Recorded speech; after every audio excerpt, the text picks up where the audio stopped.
Hello, I'm Karen Jenkins-Johnson, the Gallerist of Jenkins-Johnson Gallery. Thank you for joining us. My team and I hope that you are healthy, safe, and well during these very challenging times. We welcome you to our third Conversation on Culture, a weekly discussion during the pandemic, the COVID-19 pandemic, with artists, collectors, curators on current art world topics. Today, I'm thrilled to be in conversation with Kelley, Atlanta-based collector, Bay Area philanthropist, Bay Area native, and software industry executive. He's had a very successful career and many accolades, including recognized as CFO of the Year by the Atlanta Business Chronicle. He's acquired an impressive collection of works by contemporary artists of the African Diaspora. Today, we'll be speaking with him about his collection and collecting. Kent, it's been fun getting to know you and help build your collection. How long have you been around art? And how did you start collecting? Yeah. Well, welcome, Karen. It's a pleasure, and thank you for organizing this. It's really a pleasure. It's been awesome working with you as well, and as you helped me along my navigation of being a collector and learning to be a good collector as well. Thank you. Thank you. So to your question, how long have I been around art? If I look back, my mother was actually an artist, and it's interesting how you don't always think about the connections between where you end up and where you began. And I think even though my mom passed away when I was 14, there was I think the seeds were planted during that time. And so even though I after college purely focused on the business world and really developing my career, it was around 2016 or so, and sometime before then, that I really started researching contemporary art and becoming attracted to certain artists and certain styles of work, and began to educate myself, and eventually made my first purchase. Okay, wonderful. And could you tell us what was your first purchase? Yeah, it was actually it was a Tem Okamura painting. Artemis is the actual painting, and I just I love Tem's work for a number of reasons, as do many others. The way that he captures urban lifestyle, and I can actually post or share a image of that if. You're welcome to. I could do it as well, but go ahead. Excellent. Let's see.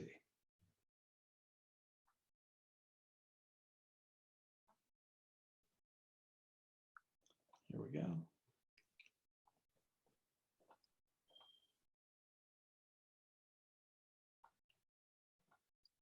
Sorry, give me a sec here.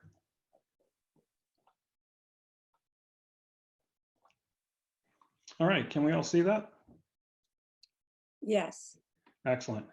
Yeah, so this is Artemis, one of Tim's works, and I bought this back in around 2016, and just really fell in love with the image, and I just like his work in general. Again, he's capturing a segment of the African diaspora, particularly an urban look, and there's a strong urban city feel to a lot of his works, but in his work he's also leveraging a lot of people who are into art themselves, and it might be music, it might be writing, it might be photography, but there's a lot of creative talent in the models that he's actually using in his work, and and pictures don't do the work quite the justice that they deserve, because the textures in and of themselves are, tell a story here. Like as you look at the painting from bottom to top, at the top, there's a very,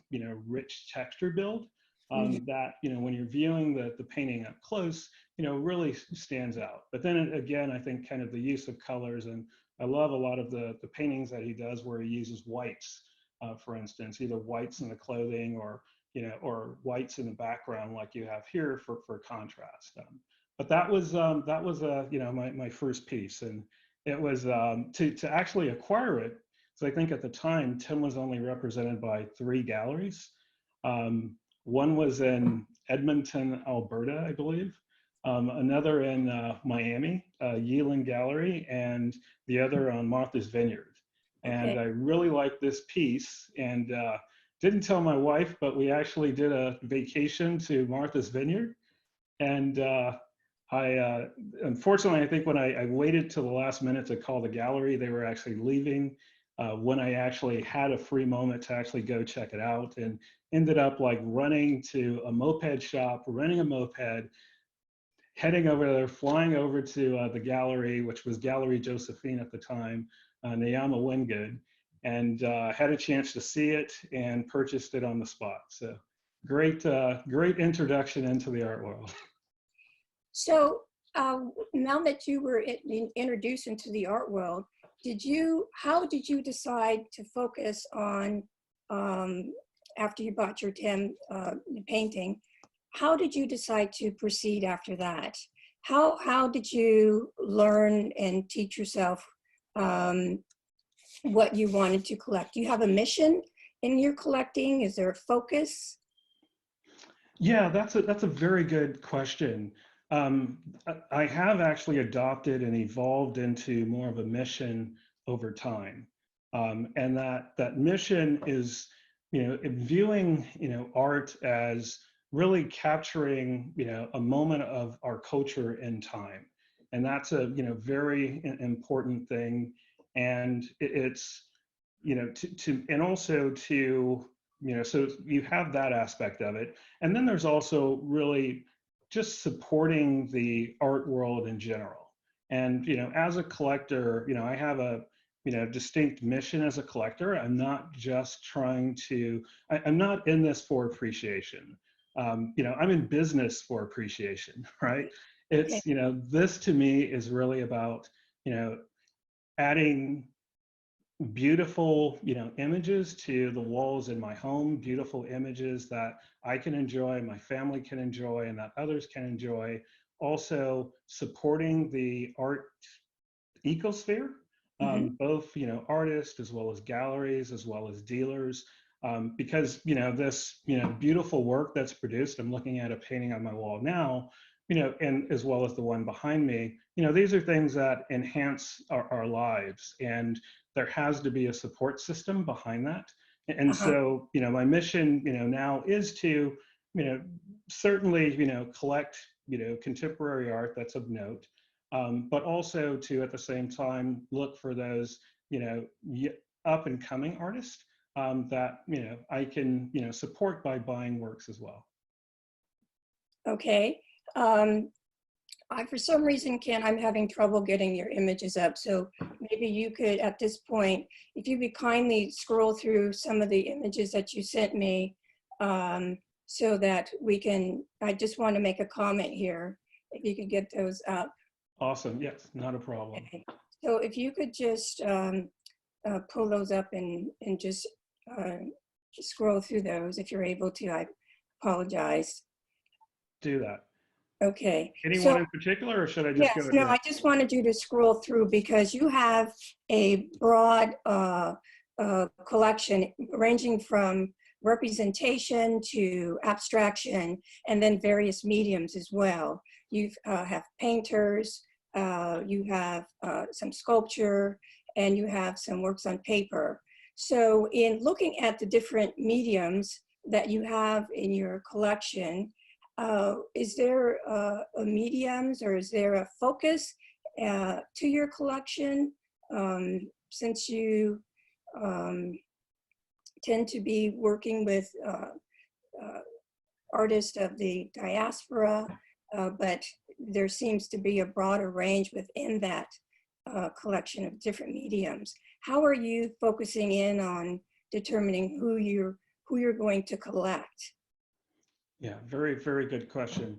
Yeah, it's largely with a lot of, research. I think I have, on one hand, I have this list of what I call, my ultimate collection, right? It's this list of, names that if I were to look back 20 years from now and say, you know, I built a great collection, it would be, that list of names. So that's part of it. The other aspect is really who are those, younger up and coming, artists that I should be collecting. And this is, Vaughn Spann, who's, actually soon to get out of that, I think has exceeded that up and coming category. But Vaughn actually does, he's, a unique individual in that he does both abstract as well as portraiture. And is very talented actually on both ends. And this was a piece that I was able to, acquire a number of years back of his, that's actually on the abstract side. And it's another piece also that doesn't, looking at it this way, doesn't really, the texture isn't necessarily conveyed, but there's a very deep texture here that's actually present in a lot of his work. So that's an example of one of the more abstract works. And so while the majority of what I do buy is portraiture, I've actually started to get more of an appreciation for abstract now as well. Can you highlight that in your green square? Because some people are seeing a gray area. Huh.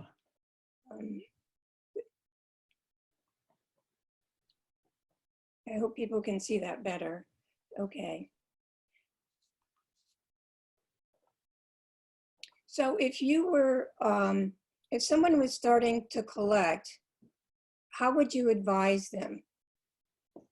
Yeah, I think the first thing is to ensure that you like the work. I have, one firm rule that I always start with, and it's I have to want the piece on my wall as soon as it arrives. And I want it to actually stay there for a while. It's going to be displayed somewhere prominently in my house. And that really, that passes the like test, right? Because it's one of the, things you have to be careful about if you're buying just for appreciation is, the art may not appreciate, right? And so you should really be buying work that you actually really enjoy and that you enjoy having in your house, firmly displayed. So that's the number one, my number one rule. The other piece is, does it fit within my, the collection, thesis that I'm trying to build, or the thesis behind my collecting? And that's really, is it, part of the, diaspora, Africa and the diaspora? And is it an established artist or an up and coming artist? And that's not always the case, because I'll also go outside of that. There are many times and many artists that I like who actually aren't within, from Africa or the diaspora, or producing work that's actually along those lines. And so I'll look at that. There's actually one, Chinese artist that I really like their work right now that I'm actually looking at and hope to acquire it at some point. And many others. But centrally, this, I'm thinking of building a collection that at some point in time, might be donated gifted to a museum. And so, with that in mind, there needs to be a, central thesis, around that collection. And that said, you brought up museums. Do you have associations with museums that you are maybe helping them collect certain work, or you're collecting, helping them fill their gaps? Yeah, that's a very good question. I'm actually in the process of actually building, being a fairly new collector, that is something that I've actually identified as an area where I can actually play a role. And so, they've actually, built a relationship with Andrea Barnwell here in Atlanta with the Spelman Museum. Yes. They're just doing fantastic work. It's just amazing what they've been able to do. And unfortunately, the Astor Gates show that was actually there, being impacted by COVID.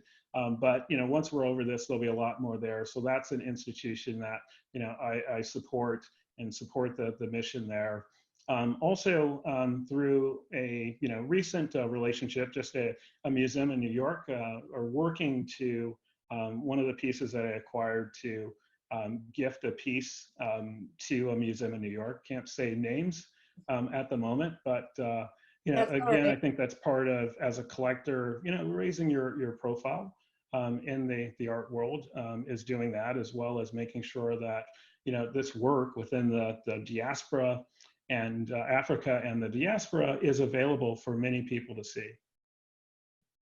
Well, that's wonderful. When you are, let's get out of Vaughn Spann here. Let's go to some other artists. For some reason, I'm not able to get my share screen up. Can you That's pull quite all right. I am more Okay. than ready. All right. Could you pull up Enrico Riley's painting, please? Yes. Enrico Riley is an artist who works with fragmented narratives. And this is a piece that called Untitled Resistance, Carrier of Music. And you acquired that just last fall, I believe. And could you tell us, are you able to get that up? There, can you see Here it we now? go. Wonderful. Great. So could you tell us what attracted you to this particular acquisition and what's happening with that now? Yeah. Well, it's so interesting. So I hope Enrico isn't disappointed by my response, because when I saw this image, I was thinking like LL Cool J in the 90s hip hop hat, in Brooklyn somewhere, and was it Kango hat? That was that's literally what came to mind. I was like, oh, I've got to have that. You got the crack in the concrete, daisies, growing up out of the ground. You got these, sweatpants with the stripe on them. The music instrument. Granted, I haven't seen LL with, or 90s hip hop. I haven't seen the whatever instrument that is, but that's really what came to mind. Also, just the beautiful the colors in here. It's a beautiful combination of the grays and the whites and the blues coming together, and with the highlights of the flowers. And also too, I think this is a this is a sidewalk or a concrete surface that the person's standing on, but there's growth coming out of the ground, breaking through that that hard surface. And the music, and adding this musical instrument to that, as well, and how that's, the vibration and the life that both of those elements bring to it. But then you have this, the style right in the center with, the nice pair of street shoes. So, it's you did a great job, and I really appreciated you bringing this, pick to my attention, as well as, bringing me to, or introducing me to Enrico's work. And it was so funny when I, heard his description of this, and I was thinking, wow, that's totally different than what I perceive. But I think that's part of the beauty of art, though, isn't it? It's the artists have, need to have, and it's so great that art is still a place where the artist actually has the creative freedom that they do. And, many people may feel that that's not what it used to be, or it changes, once you reach a certain level, and I'm sure that's the case. But compared to the music industry, I think there's a lot more creative freedom that artists have. And the thing, back to the point I made earlier about just, you have to like the art on your wall. It has to speak to you in a way that, is unique to you. And so it's, this is an image that speaks to me. We actually have this in our bedroom. Oh, okay. And so it's, it also speaks to my wife, which is important if it's going to go into our bedroom. But it's just a beautiful piece. Now, the second part of your question was, where is this image now? It's actually at the Crystal Bridges Museum. And forgive me for not mentioning that earlier in the museums. I figured we'd be getting to this one. But this image is actually out on loan to the Crystal Bridges Museum. as part of, State of the Art 2020. Yes. yes. Yes, State of the Art 2020. So I thought that this was actually when you just acquired this from the gallery, and you were actually at an art fair when you selected this piece, and we'll get to that in just a few minutes. But you, unbeknownst to you, you came in, we talked about the piece. I highly advise you to acquire the work at the time, and you did.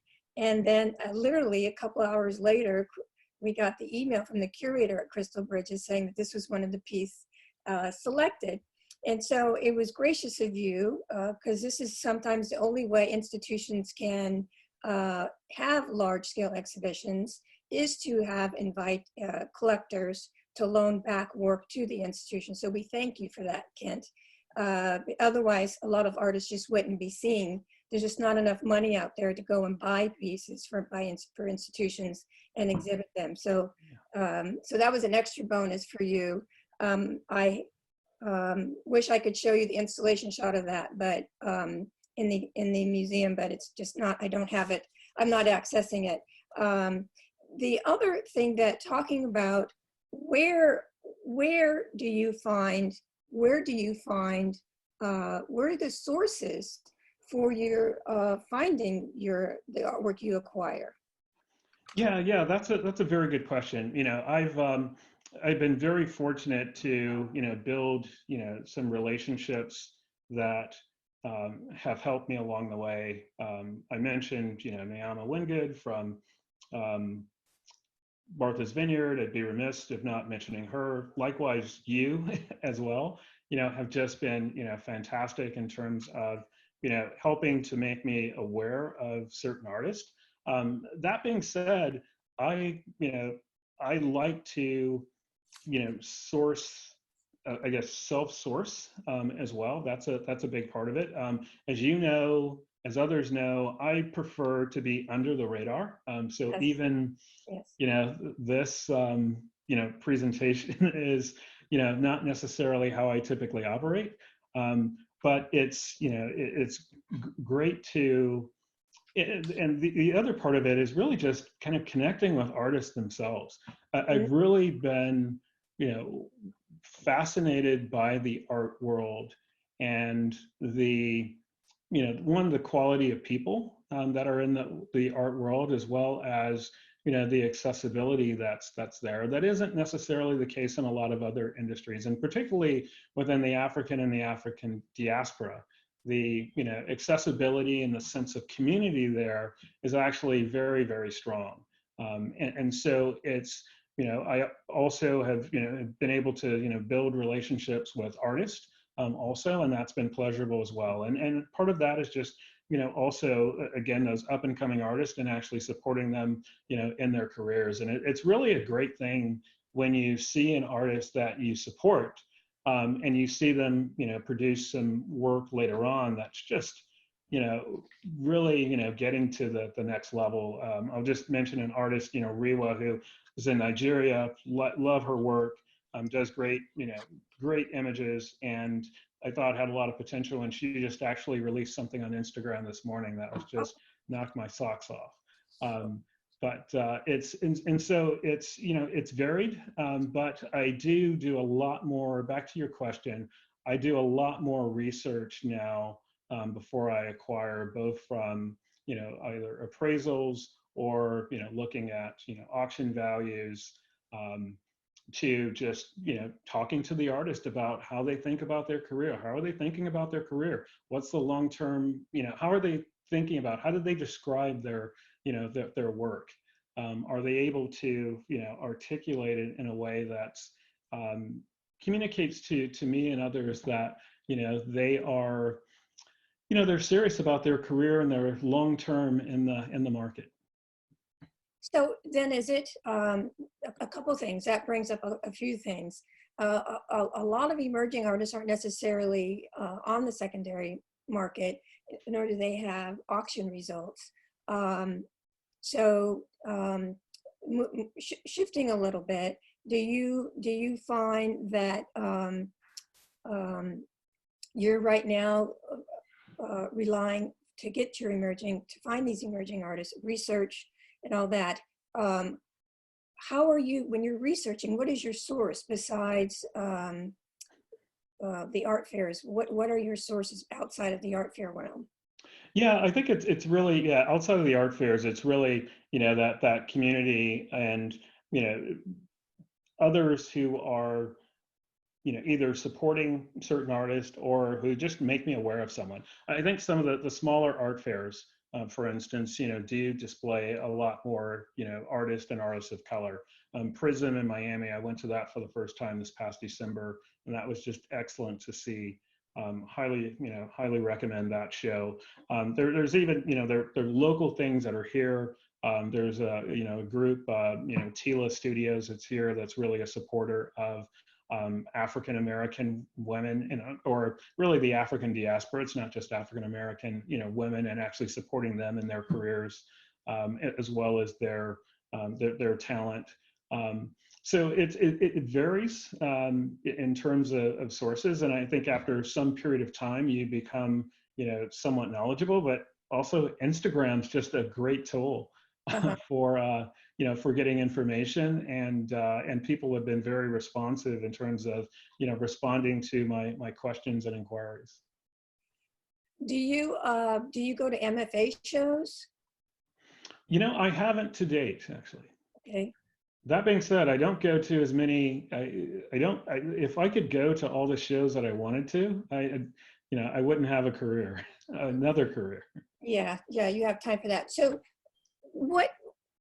did I hear you, are you saying that you're primarily focusing on emerging artists? Is that something? No, it's a combination of the two. What I'm really doing is splitting between the more established artists, and building that collection of marquee names, as well as supporting those up and coming artists.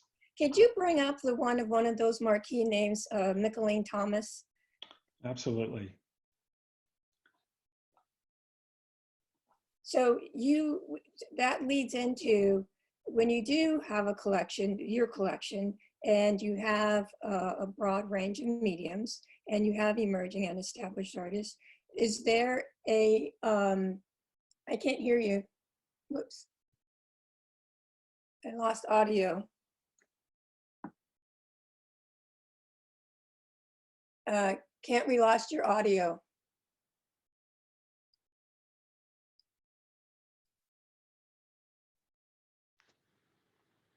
Uh-oh, did we lose you, Karen? Yeah, well, I'm back. Can you hear me now? I can. Okay, wonderful. We lost your audio. The reason why I asked you to bring up this work, and I believe it's called Trois Divas. Trois Divas, A-E-I-O-U, and sometimes Y. It's an edition of 20, 12 by 12. Is the image, is the size of the work, and these are works from 2009, I believe, by Mickalene Thomas, who's one of the leading contemporary artists of our time. So we had talked a while ago about what we would call anchors in your collection. You have Mickalene Thomas, this set here, and then you have another artist who we won't show the piece, but Kehinde Wiley.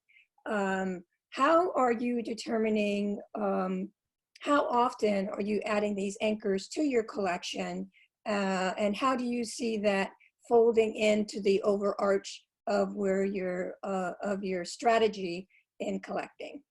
Yeah, that's a very good question. Yeah, as I mentioned that my collecting has evolved, over time, and I've developed a list of names of really those anchor pieces, anchor artists that I want to actually acquire. And, these are, those pieces aren't always available at the right time.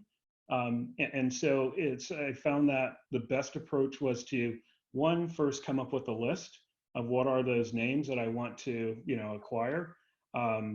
Good strategy. Yes. Keeps you focused. Exactly. And then it's really, it's really as pieces, because a lot of this is secondary market, right? it's either secondary market or it's a private party sell, and there might be a dealer, in between. I mean, that's how you're going about getting your anchors. Exactly. Okay. Or it could be new works as well. Actually, I don't want to exclude that. Can you take down Mickalene's piece so your image can appear wider? There we go. I hope people can see you now better. Okay. So for your anchors, it's from the secondary source, and is that primarily from a budgeting standpoint? Or am I going secondary because of budget? Well, are you going secondary because of budget, or are you intentionally, I don't know, do you find it easier to access them through the secondary market instead of through the galleries, It's actually been more so, yeah, quite honestly, it's been to date, it's been actually more so opportunistic. I think, that being said, it's now it's more pursuing more avenues.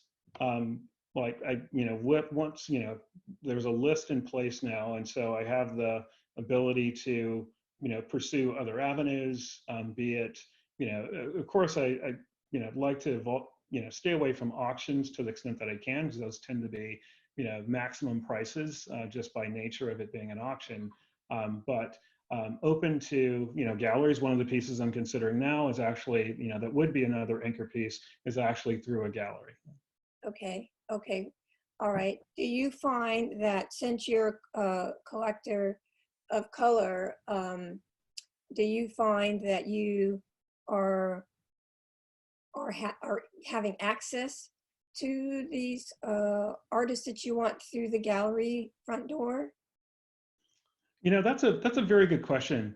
I'll answer that, politically. I think, let's just start with, it's very interesting for me being new to the art world and realizing that just being a collector doesn't mean that you get to buy work, right? It's like you show up day one, hi, I'm a collector, I'd like to buy X. And, that may not be enough to get you the piece. And so you have to build a profile.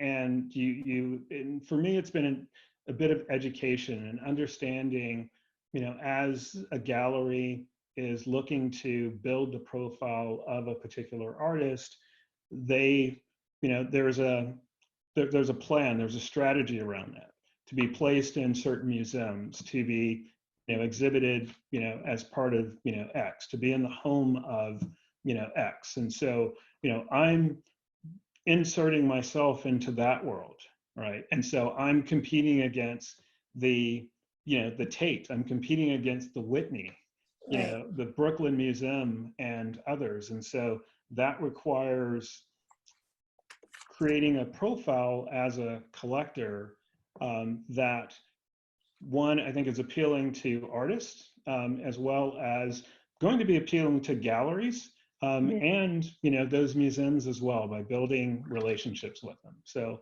I'll stop there on that question. Okay. Are you cataloging your collection? And we have a question here. I'm just going to fold in one of the questions. Somebody asked, are you cataloging your collection, and how would you suggest young collectors approach a museum to begin building a relationship? So are you cataloging your collection, and how do you suggest young collectors would start approaching museums to build a relationship with them? Yeah, that's a very good question. One, yes, I am cataloging my collection. And then to the second part of the question, that's an area, the museum relationship, that's something that I'm actually building myself. But I would say, everything from volunteering with the museum, as well as being a patron, no matter how small, to actually establish that relationship. And, museums are organizations that always have a need for, volunteers of all sorts on various levels. So I think, depending on where you are, I think starting there is very key. And just, even just, if it's nothing more than setting up, meetings, depending upon the size of the museum. There are lots of, local museums that are just, would love to have, resources that either act as, docents or volunteers for events, as well as just, provide, patronage on an ongoing basis.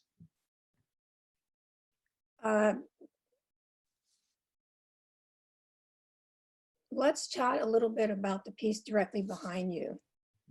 Asuka Anastacia Ogawa, the bright yellow background with the very simplistic lines figure. Could you tell us how you came to know about Asuka? And this is a very special painting behind you. Yeah, this is another one where I had, someone who I'd worked with and bought art from before had actually asked that I, take a look at this artist. And Asuka was being represented by, Delhi Gallery and Max out of Manhattan at the time. And I just, her work really stood out because, it was different. She has a style that's very much all her own. And it's, it's very unique. And it's, she has a very interesting, background, having, experience and or grown up or lived in both Brazil and Japan, as well as Europe. And so she brings a, very unique perspective to her work and the elements that she's actually placed in it. So I, definitely fell in love with this work. We have two small schnauzers, so I know that this would speak well to the family in general, but also just, this image and how she's, captured one, and, in all of her images, there's typically an individual with, darker skin. The combination of colors here, I just love how she's gone with this, very, dark skin tone. But the eyes just, stand out as if, they're actually observing you from, an area of darkness or a cave. They're just really a great contrast there. But then also you have this great, background also. So really love her work. And also, Asuka does not produce a lot of work. Yes. But she's been, recognized, and now she's with actually Blum and Poe. Yes. So her career is doing very well. Well, that's wonderful, and her figures are also very androgynous. So you're not really quite sure the gender of the figure. Well, so a couple of questions comes from that. Firstly, when you say you love this painting, so do you collect works also because you or have a passion for that piece, because it's something you have a connection with as well personally? You said there's schnauzers were in there, you have some yourself. So what inspires you to collect a specific painting when you're out and about? Yeah. For me, there needs to be an emotional connection. Okay. With the work. It actually has to, it has to speak to me on some shape or form. And this piece, as I mentioned, absolutely does that for the reasons that I described, but it's something that I apply across the board. And that's part of how I address to you. I know when I was first considering getting into art, everyone always says, make sure you like what you buy. Yes. Right. Yeah. Don't just buy for appreciation, because one of the number one things is to buy exactly what you love, because it's going to be in your home. You're going to see it, or you're going to, wherever it is, you're going to see it all the time. So see something that you love. Exactly. Yeah. And I abide by that firmly, and which is one of the reasons why, I will, stare at a piece and mull over a piece for, a period of time before actually making a decision to buy. And that's because I want to actually, have that connection and that ongoing connection, right? This is a piece that still speaks to me, every day. I'm in this room doing conference calls, every day. And this is the piece on my, my video calls that's behind me. And it's great to actually have, when I'm on conference calls for, people around the world to say, oh, I just love that image behind you. I'm just, whatever you're saying, say whatever, because I'm just looking at that. And so when you love something, it allows you, when you have something in your home, it rises up to greet you because of what you have in it. Not only is your family there, but the artwork that you enjoy.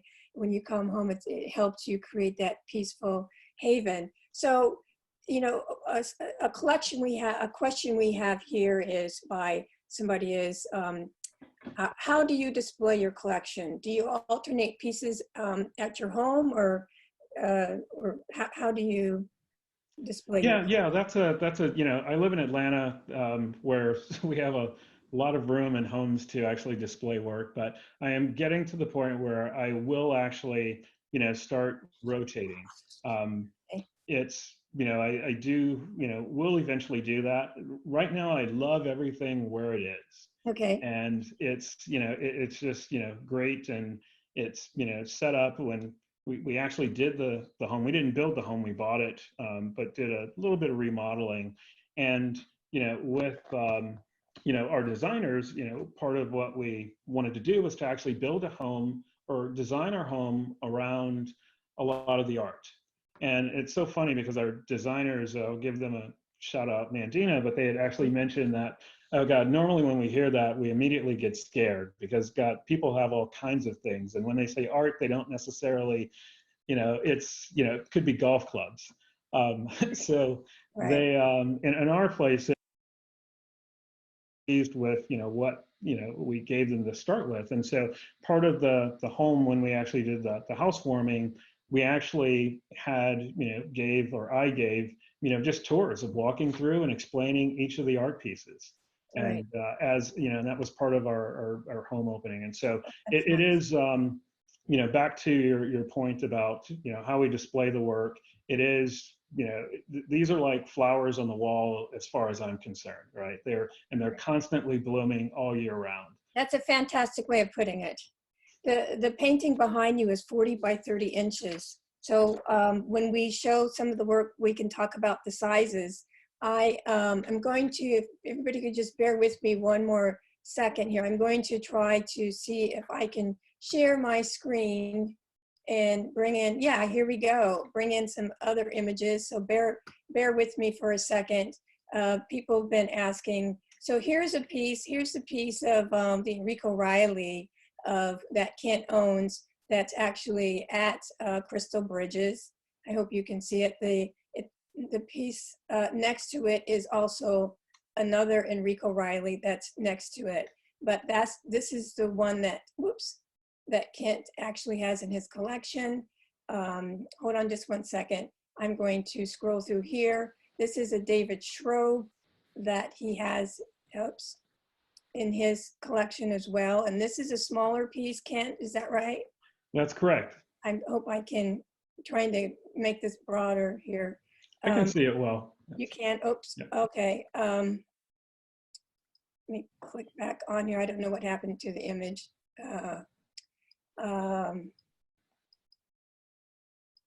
I think, did we lose it? Okay, here's Vaughn.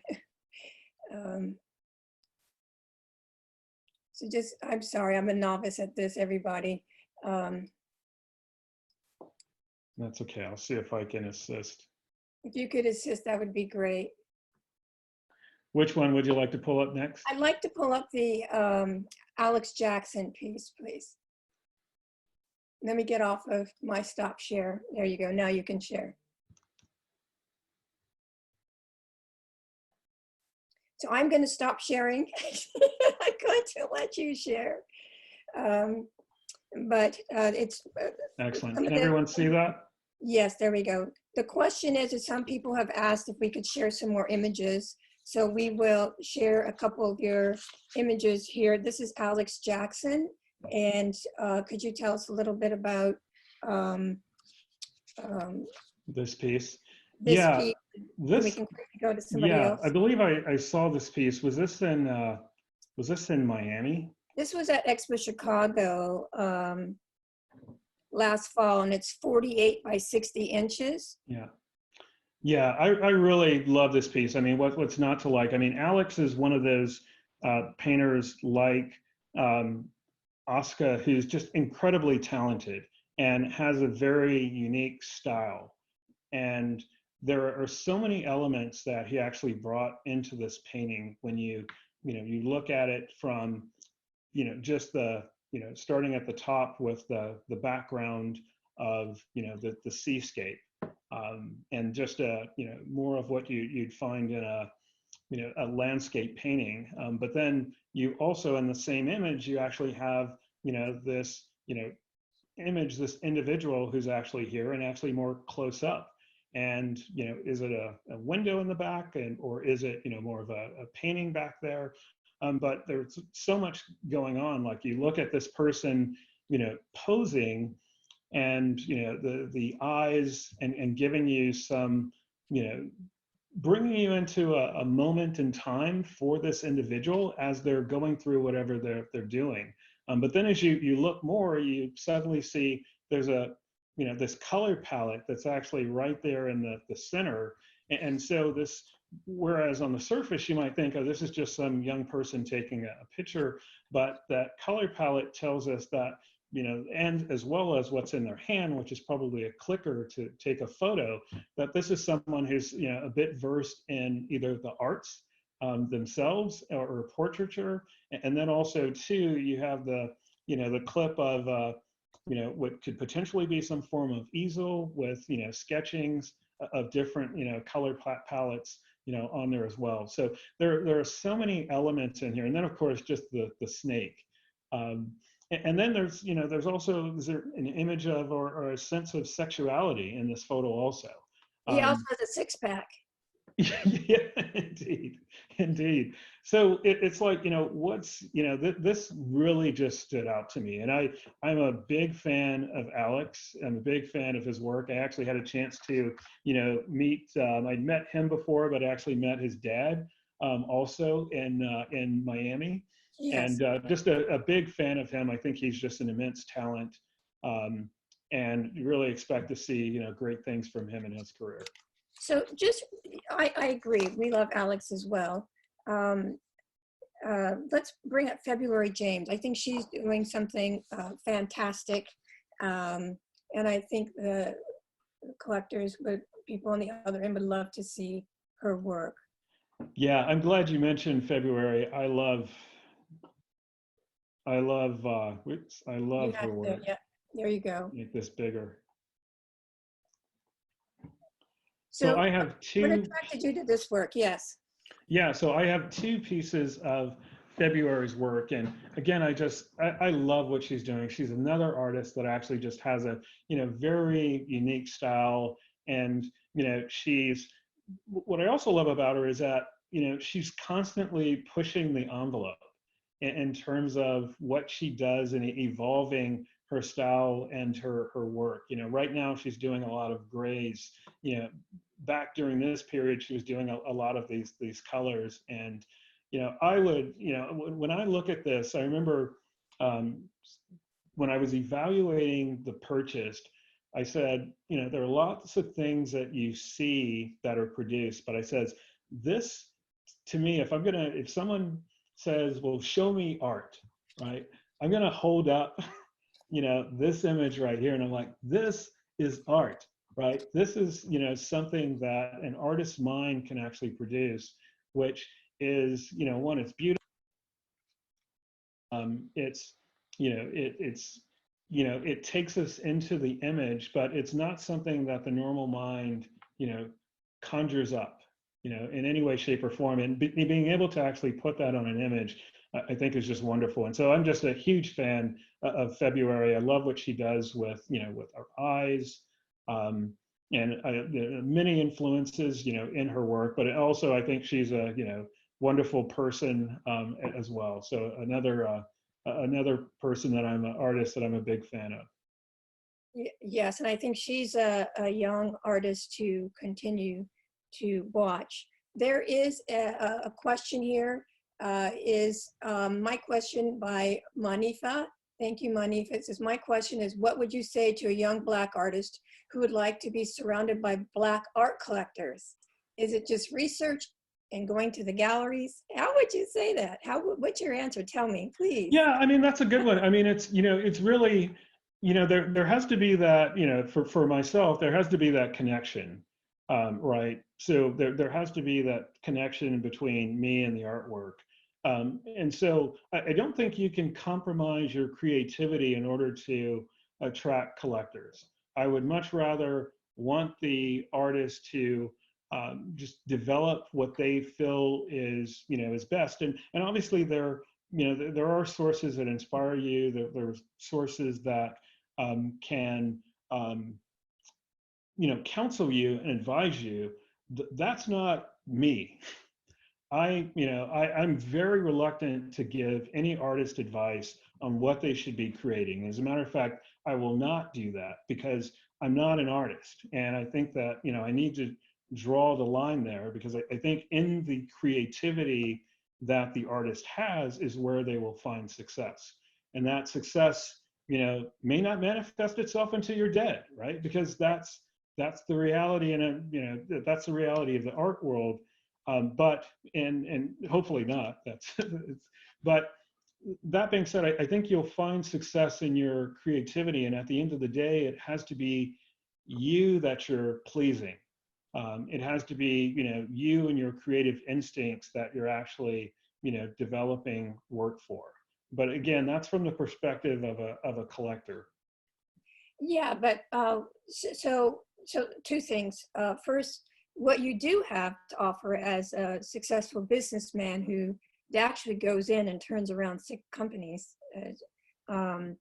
you can offer, if an artist does, you can offer them maybe advice on the business end, which if they ask, I would encourage you to share that skills, because the type of business skills you have, a lot of people don't have. And I think artists with strategy and putting together strategic plan for their portfolio and their career are all elements that I think you can assist them with, and I would encourage you to do that. But I think what this person was asking was, is they're asking how are they going to surround themselves by Black? Where might they go to surround themselves by Black art collectors? That's why I'm saying I'm ready to hear what you have to say, because yeah, no, that's a good point. Yeah, I think it's really, the African American galleries, those are, they are on the forefront of actually,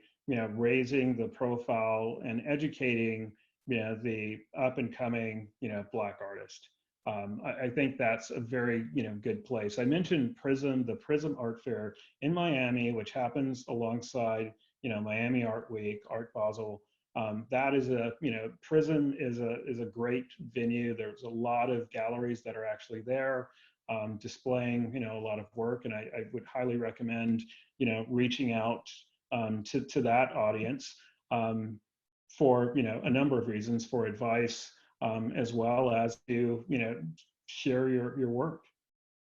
Yeah, and also I would advise you look at museums that the museums that are of color, and go to some of their openings, and you will find Black collectors there. You will find, oftentimes you'll also find Black curators there as well, and you can start building a network that way. So Kent, as we start to wind up here, thank you so much for opening up your collection to us. What charities are you supporting as a result of the COVID-19?